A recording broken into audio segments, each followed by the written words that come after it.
Nikon has spent the past few years building momentum in its Z series lineup, balancing speed-focused models like the Z8 and Z9 with more affordable hybrids like the Z6 III.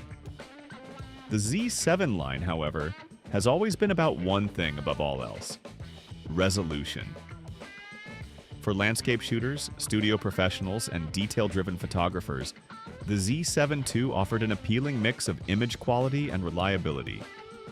But after nearly 5 years since its launch, questions have grown louder.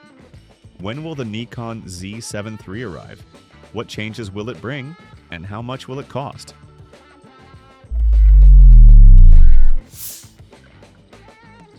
To understand the Z7 III's importance, it helps to revisit its lineage. The original Z7, launched in 2018 alongside the Z6, was Nikon's first attempt at proving that mirrorless could deliver professional-grade results. It carried a 45.7 megapixel sensor and quickly found favor with landscape and portrait photographers who valued resolution over speed. The follow-up Z7 II, released in 2020, refined the formula with dual processors, better autofocus, and more stable video output.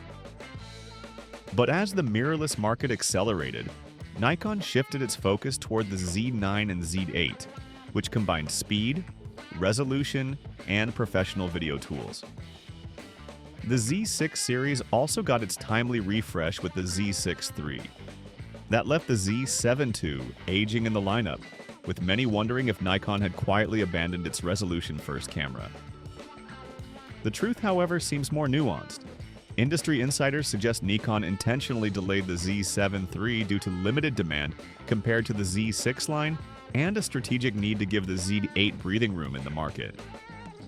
Now, as the Z7 II grows increasingly outdated, signs point to a Z7 III announcement before the end of 2025. While Nikon has not officially revealed the Z7 III, rumors point to a familiar design language consistent with the rest of the Z series. Expect a body similar in size to the Z7 II, compact compared to the Z8, yet offering the robust grip, weather sealing, and ergonomic refinements Nikon shooters rely on. One likely change will be the rear display. Reports hint at a 3.2-inch 4-axis tilting touchscreen, similar to the Nikon Z9, which could satisfy both still photographers and videographers who dislike fully articulating, flippy screens. Dual UHS 2 SD card slots are also expected to remain, giving the camera flexibility without raising costs by requiring CFX press-only storage. Small refinements to button placement and grip texture could also make it more comfortable in extended sessions, especially for those upgrading from the Z7 II. Build quality has always been a Nikon strength, and the Z7 III will likely continue that tradition. If Nikon enhances sealing against dust and moisture, it could appeal even more strongly to landscape and outdoor professionals who push their cameras into extreme environments. Performance is where much of the speculation gets interesting. The Z7 II already delivered strong results with its 45.7 megapixel sensor, but the Z7 III will likely go further. Competing directly with Sony's A7R5 means Nikon must deliver either a modest bump in resolution or new sensor technology that pushes image quality forward. Some reports point to a 61-megapixel Sony sensor, while others suggest Nikon may source a 67-megapixel sensor from Tower Semiconductor. Nikon has used Tower sensors in APS-C bodies like the Z30 and ZFC, so expanding that partnership to full frame is not unthinkable. Frame rates are also expected to improve. The Z7 II topped out at 10 frames per second, respectable for a high-resolution camera, but hardly cutting edge.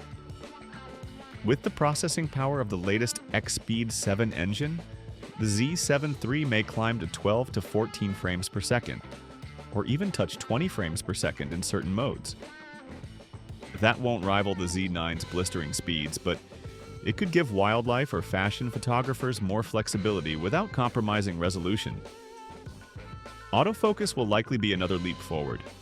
Eye detection, animal tracking, and subject recognition have already improved drastically in Nikon's Z9 and Z8. Bringing those AI-driven tools into the Z7 III would fix one of the biggest complaints about the Z7 II: inconsistent eye focus in tricky conditions. If Nikon integrates its most advanced AF algorithms, the Z7 III could become far more appealing to portrait shooters who previously found themselves let down by the older system. Beyond core performance, features will define how the Z7 III positions itself. In-body image stabilization is expected to improve to around 8 stops, a notable step up from the Nikon Z7 II. That would allow handheld shooting at slower shutter speeds, reducing the need for a tripod in low light or landscape work. On the video side, expectations are mixed. While some speculate that 8K recording could make its way to the Z7 III, most analysts believe Nikon will leave 8K to the Z8 and Z9. Instead, the Z7 III is more likely to emphasize high-quality 4K video, perhaps offering 4K at 120p for smooth, slow-motion footage. If Nikon also includes 10-bit 422 internal recording and formats like ProRes RAW, the camera could appeal to hybrid shooters without stepping on the toes of its higher-end siblings. Connectivity should also see updates. Built-in 5 GHz Wi-Fi and Bluetooth are rumored, which would improve wireless file transfers and remote shooting compared to older Z bodies. For photographers who rely on tethering in studios, that could streamline workflow significantly. Battery life, often overlooked, may also see incremental improvement. The Nikon Z7 II was serviceable but not outstanding, and Nikon has been steadily enhancing efficiency across its lineup. Pairing the Expeed 7 with firmware-level optimizations could extend longevity, especially important for high-resolution workflows where every frame is large. Any discussion of the Z7 III must place it against its rivals. The most obvious competitor is the Sony A7R V, with its 61-megapixel sensor, advanced autofocus, and strong video performance. If Nikon opts for a 61 to 67 megapixel sensor, it will go head-to-head with Sony in the high-resolution market. Canon, by contrast, has been slower to chase extreme megapixels, topping out at 45 megapixels in the EOS R5 and R5 II. That leaves Nikon with an opportunity to outpace Canon in the resolution race, though Canon may counter with a rumored ultra-high-resolution R-series body in the future. Internally, the Z7 III will also compete with the Z8. The Z8 offers similar resolution with far faster performance, but its size and weight make it less appealing to those who want a smaller package. Nikon must therefore balance the Z7 III carefully, ensuring it delivers enough resolution and detail to stand apart, without cannibalizing the Z8's market. Price will also influence competition. The Z7 II launched at around $2,999, while the Z8 debuted at $3,999. If Nikon positions the Z7 III closer to the $3,000 mark, it could offer a more affordable alternative to the Z8 while still delivering cutting-edge image quality. That pricing would also undercut Sony's A7R V, which sells for around $3,900, giving Nikon a strategic advantage. And about the release date, Q1 of 2026 seems most suitable. The Nikon Z7 III represents more than just another upgrade.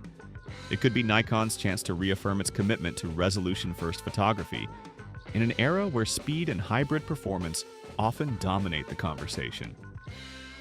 By delivering a sensor in the 61 to 67 MP range, enhanced autofocus, improved stabilization, and refined ergonomics, Nikon would solidify the Z7 line as the tool of choice for detail-obsessed professionals. Its appeal will likely lie in niches where resolution and dynamic range matter most: landscapes, portraits, studio work, and fine art reproduction. For those photographers, the Z7 III could become a worthy successor to the Z7 II, one that combines massive detail with modern usability. Whether Nikon opts for a Sony or tower sensor, whether it pushes into 8K or refines 4K, and whether it prices the camera closer to $3,000 or higher, one thing seems clear. The Nikon Z7 III will not simply be a rehash. It will arrive as a modern, competitive, and potentially groundbreaking camera in a segment where few options remain. What do you think? Share your thoughts with us in the comments below. Thanks for watching.